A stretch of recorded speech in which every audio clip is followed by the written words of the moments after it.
राधा स्वामी दयाल की दया, राधा स्वामी सहाय, राधा स्वामी। परम संत हुजूर कंवर सिंह जी, मैं सविता राधा स्वामी आपसे अपना हिसाब मांगती हूँ कि मेरा आपसे क्या हिसाब बनता है वो मेरा करें, क्योंकि राधा स्वामी नाम रूह की आजादी के लिए लिया जाता है।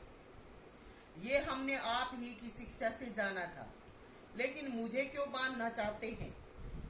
आपने जो भी कहा था वो मैंने किया। जब आपने पूर्ण समर्पण मांगा था तो मैंने किया था। अब मुझ पर क्यों नाजायज दबाव डाल रहे हैं? मैं अपना जीवन जीने के लिए आजाद हूँ। जब दिल से समर्पण मांगा था, समर्पण मैंने किया, तो जो कुछ आपका था वो मेरा हो गया था।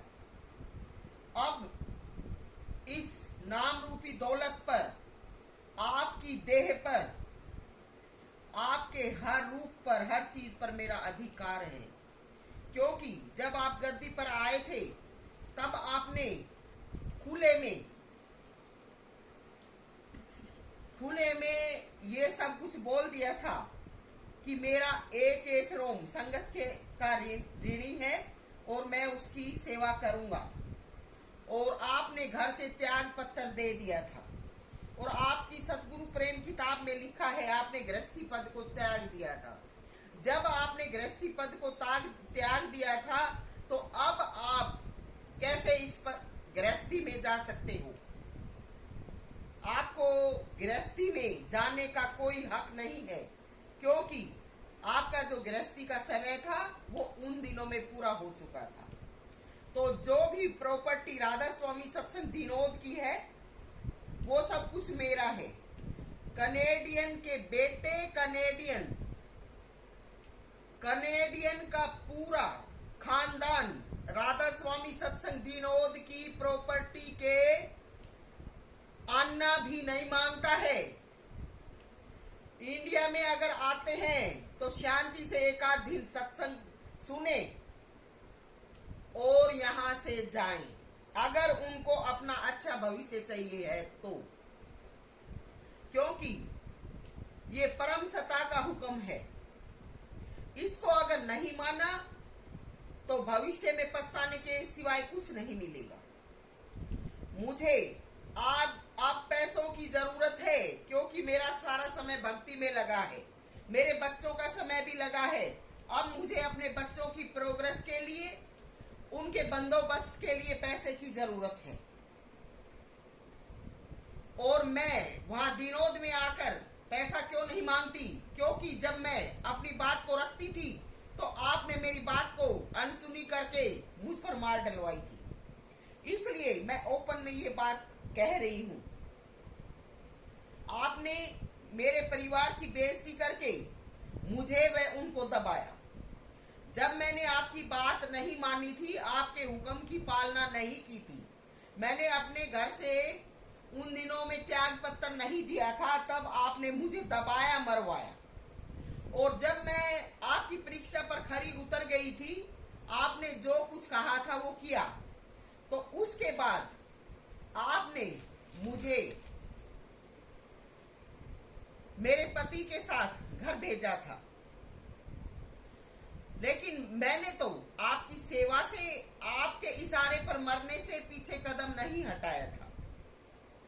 आपने जबरदस्ती करवा के घर में भिजवाया, और अब फिर दोबारा मुझसे आप घर बर्बाद करवाने की कोशिश करते हो। मैं सरकार की भी ऋणी हूं, मेरे सिर पर कर्ज है। आपने संगत से कहकर मेरा घर मकान बंद करवाया था। उन दिनों में मेरे सिर पर दोबारा मकान लिया था। 60 लाख में से आधा कर्जा अभी मेरे सिर पर है। मैं आपके आश्रम की ड्यूटी पूर्ण रूपेण नहीं संभाल सकती, और ये मेरी अपनी मर्जी है कि मैं कब पूर्ण रूपेण आपके इस कार्य को संभालूंगी। और जब तक आप हैं धरा पर, तब तक मैं आजाद हूं। मुझे बिना काम के पर्पस में फंसने की जरूरत भी नहीं है। लेकिन हमारा पैसे का बंदोबस्त आपको करना होगा। दूसरे, जब बच्चों की परवरिश के लिए मुझे भेजा गया था तो अभी तक बच्चे कामयाब नहीं हुए हैं। आप बीच में कैसे टांगे अड़ाते हैं? और उन दिनों में जब आपने गद्दी को संभाला था तो आपने अपनी घर गृहस्थी को पूर्ण रूपेण त्याग दिया था। आपने अपनी पत्नी को 5 साल पहले कनाडा में बसा दिया था। उसका और आपका शारीरिक रूप से कोई संबंध नहीं था। क्या 35 साल पहले आपने उसे विदेश में बसाया था? वो त्यागी हुई औरत थी, उसको त्याग दिया था। और उस त्यागी हुई औरत ने भी अपने वचन पर रहना चाहिए था। उसको 35 साल बाद आपके इंडिया में, और वो भी सत्संग घर में आने के बाद, आपके पास सोने का हक नहीं है। ये हक सविता राधा स्वामी आपको नहीं देगी। अगर आप ऐसा करते हैं तो आपका राधा स्वामी मत कुछ नहीं है। आपका राधा स्वामी मत कुछ नहीं है।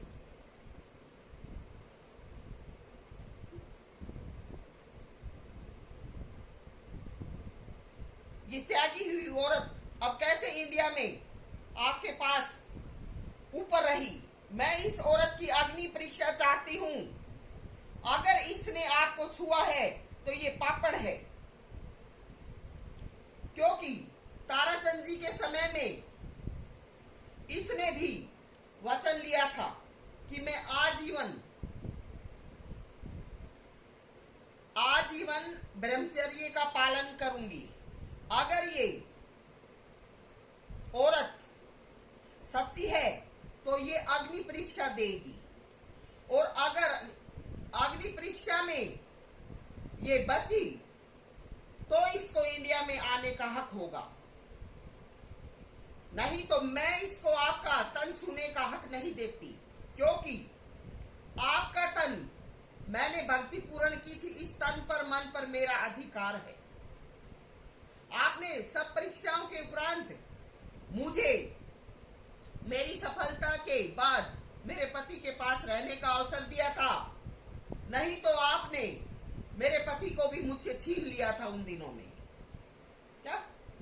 आप क्या काल काल का संदेश देते हो? आप भी काल रूप थे।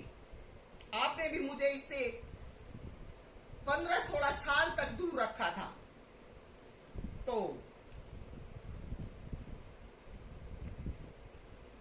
मैंने अपने भक्ति मार्ग में सच्चाई की परीक्षा देकर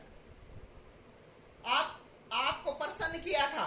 तब मुझे पति के साथ रहने का सौभाग्य मिला था।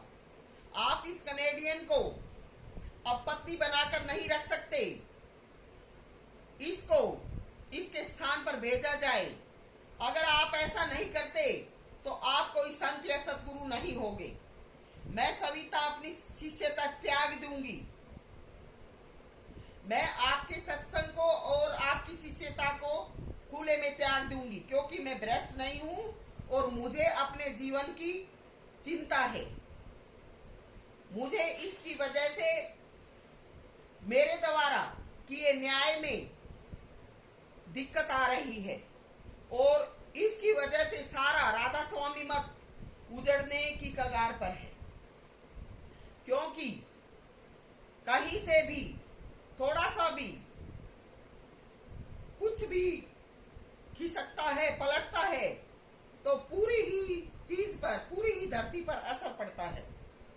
अगर इसको अपना पति चाहिए था तो ताराचंद जी के वक्त में उनके चरणों में पड़कर अपने पति की मांग करनी चाहिए थी। इसने क्यों नहीं उनसे अपना पति मांगा कि मैं विदेश में कैसे अपने पति को, मैं यहाँ इंडिया की औरत और अपने पति को छोड़कर मैं विदेश में कैसे रहूंगी? इसने वहां जाने की हामी कैसे भरी, और ये कैसे 45 साल तक ये अलग रही?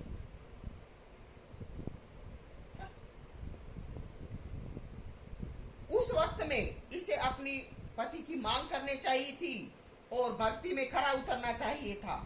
जब ये ऐसा नहीं कर सकी तो ये देह रूप में आप कंवर का सानिध्य प्राप्त नहीं कर सकती। अगर हुक्म की पालना नहीं हुई तो भविष्य में आप जो परिणाम आएंगे उनके स्वयं जिम्मेवार होंगे। सविता राधा स्वामी को दोष नहीं देना। सविता मोजाधीन राधा स्वामी।